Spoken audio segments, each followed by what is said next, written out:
in the modern fitness industry, anabolic steroids are no longer the secret like what they used to be in the past. What was once a topic only whispered about in the industry and never publicly spoken about is now a topic that is widely discussed on Facebook, Instagram, YouTube, and even podcasts. Now, in some ways, that is a good thing. We now understand what is naturally achievable versus what isn't. Now, there is no good without bad, and the problem with talking about anabolic steroids so widely on social media and on the internet is that we have become desensitized to it. And the demographic that are using steroids to make better gains in the gym is only getting younger and younger. Social media, for better or worse, has normalized the use of steroids. Influencers, bodybuilders, and even Hollywood actors are now a lot more open as to what they have been using and what has allowed them to help them achieve the physiques that they have that was once only ever put down to good training and a strict diet. And it's also time for myself to be honest and transparent with you when it does come to using anabolic steroids, because in this video, I'm going to be breaking down the journey that I went through when I was taking anabolic steroids and how it allowed me to achieve my best physique and at what cost that physique actually came with. After a decade of lifting naturally, I made the decision to become enhanced. Not because I had low levels of testosterone and needed TRT like every other person who is in the fitness space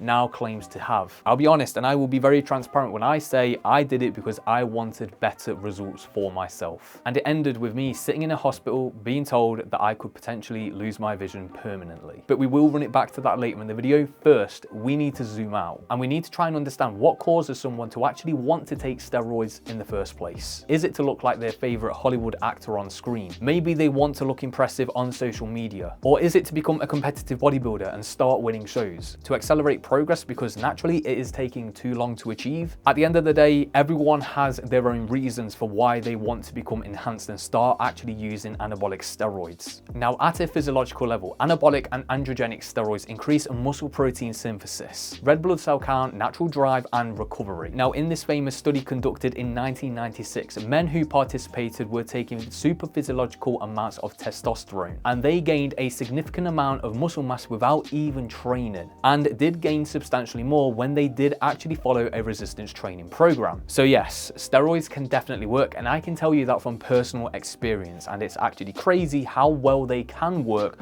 when everything else is optimized at the same time. And that is exactly why they're tempting to take and then take even more of. For me, it started with the pressure to look a certain way. As an online coach in the fitness industry right now, your appearance matters. The better you look, the more attention you get and the more authority you are perceived to have. That is just the reality of the game that I'm in. It does not matter how much knowledge you possess. If your body does not back it up, people will not look at you as a source of credibility. So after years of bulking and cutting, I eventually got myself into the best shape of my life following an operation that I needed on my left shoulder. But by the end of my last cut, my lean weight was 160 pounds. So I was shredded, I was definitely lean, but I was also very small. At least I thought I was small anyway. So I started taking testosterone, otherwise known as Test E, back in 2024. And no, in this video, I'm not going to be breaking down exactly what I did take or how much I was taking. That is something that's just completely irrelevant to anyone other than myself because it will have zero impact on you. And I don't want people to look at me and what I achieve and think if I can take the same, then I will get the same results, because it does not work like that in any way, shape or form. It definitely does not work like that. Now, in the first few months of taking Test D, honestly, it was pretty underwhelming. But around 6 months in of when I was actually getting lean for a professional photo shoot,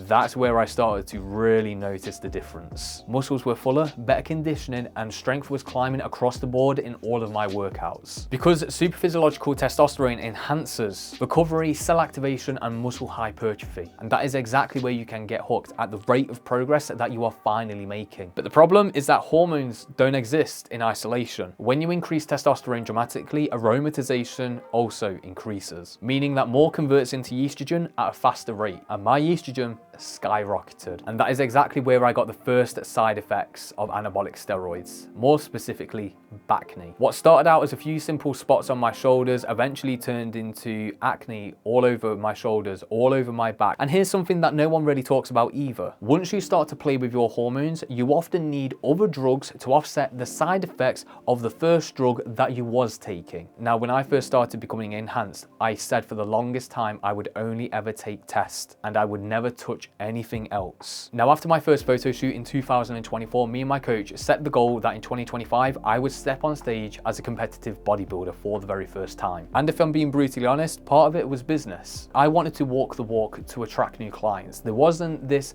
burning desire and goal for me to one day become Mr. Olympia and become a pro level competitive bodybuilder. I just did the thing that I thought I had to do because that's what everyone else does in the fitness industry. They get in shape and then they step on stage as a competitive bodybuilder. Now, I love the lifestyle of bodybuilding. I always have and I always will. But there is a complete shift between following a lifestyle of bodybuilding to that of actually wanting to be and step on stage as a competitive bodybuilder. Everything is amplified and turned up to 11. So following my photo shoot in 2024, I then proceeded to bulk for 8 to 9 months and got up to around 196 or just below 200 pounds by the end of the bulk. So prep eventually began in April 2025. Testosterone was still the base, but as estrogen climbed and the acne worsened and I did all of the natural remedies I could to help subside with the acne, more compounds were eventually added to help offset the side effects from taking Test-D. And this is exactly where you can fall into the trap of needing and wanting more. Because when you are getting ready to step on stage and you're putting in all of this work throughout prep and then you go from 12 weeks to 8 weeks out to 6 weeks out, winning and how you show up and what you present on stage matters way more than the promises that you made yourself nearly 2 years ago. But then the warning signs came that I was just pushing myself way too far. A few weeks post show of my first timer show and I was deep into prep again, getting ready for my second show of the year. For context, carbohydrates at this point were around 50 to 60 grams per day. So my level of fatigue was through the fucking roof at this point. And one day I remember my vision just being really blurred and it not going away. In fact, it just continued to actually get worse. Now, I thought it was just low calories and fatigue from, again, extreme dieting for so many weeks. Now, I tried to shrug it off for as long as possible, but it wasn't getting any better. In fact, it was getting worse. So after my mum begging me to go to the opticians and even my coach telling me that I need to get my eyes checked out to make sure that everything is okay, I eventually caved and did go to the opticians. And after doing some scans on my eyes, they instantly referred me to the hospital for an emergency appointment. After having further scans at the hospital, I was eventually diagnosed with CSCR. Now, as I learned, CSCR is a buildup of fluid behind the retina. And what happens is that as this fluid continues to build up, it puts pressure on your retina and actually causes it to slowly detach. And what I thought was just blurred vision was me actually losing my eyesight in real time. And I also learned that CSCR is a side effect from taking anabolic steroids, because exposure to steroids, both anabolic and androgenic, have been linked to increase the risk of CSCR. Now, at this point in time, I've just turned 30 years old and I'm sat in a hospital being told by specialists that I might need laser eye surgery that only carries a 50% chance of success. And in that moment, the stage placings, how I looked, social media, all completely irrelevant. And then once I processed it, then came the anger, because I did this to myself. I did this and it happened through my own choices, because I was doing what I thought I had to do for relevancy. And then the specialist told me that I needed to stop taking all anabolic steroids immediately, along with testosterone as well. For people that don't know, when you are taking artificial testosterone, because it does completely disrupt your natural hormone levels,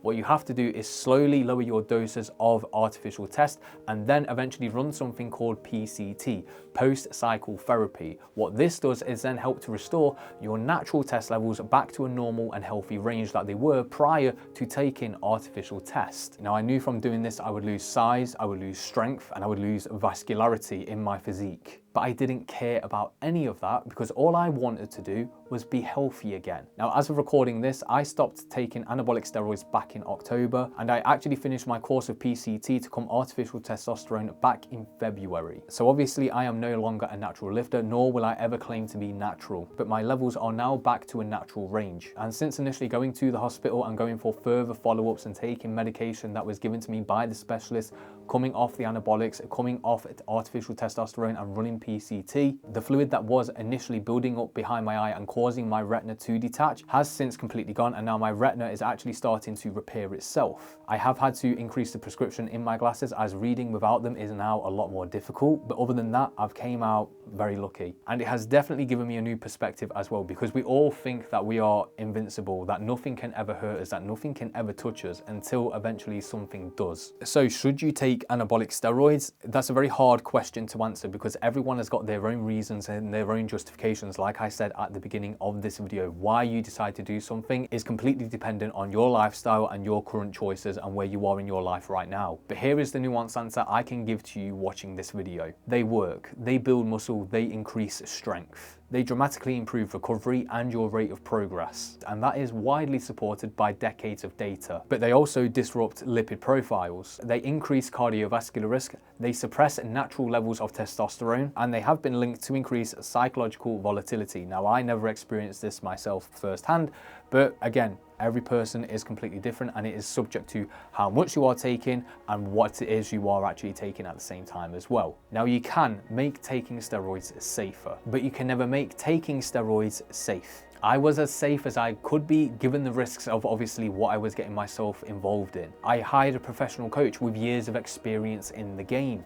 I had my regular blood work done, and I was taking health supplements as well. So you can make it safer, but you can never make it safe because you can never eliminate all of the risks that are associated through taking anabolic steroids. So here's my honest advice to you watching this. If you do want to compete in a natural show first. You may love the lifestyle of bodybuilding, just like me and just like many others out there, but you may not like the world of competitive bodybuilding, and you don't want to permanently alter your entire endocrine system to pursue something you don't even know you actually enjoy or even like. If you want to make more progress in the gym and you want to make better gains, make sure that you get extremely close to achieving your natural ceiling and natural limits first. Years of progressive overload, dialed in nutrition, structured programming in the gym. Steroids amplify what is already optimized. It's why they are called performance enhancing drugs. What they don't fix is poor training and piss poor effort. Finally, if your body does give you a warning sign that you are doing too much, that you are pushing yourself too far,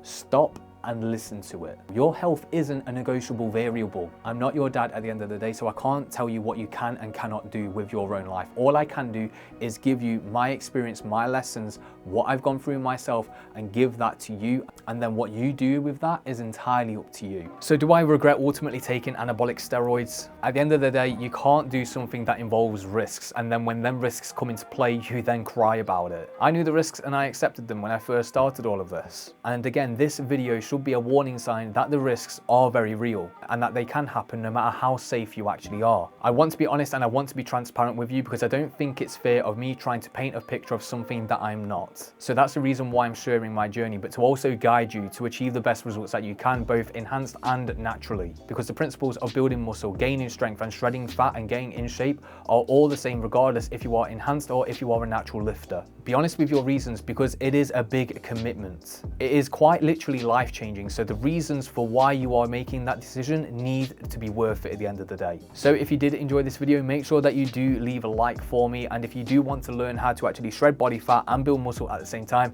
then you need to be checking out this video right here.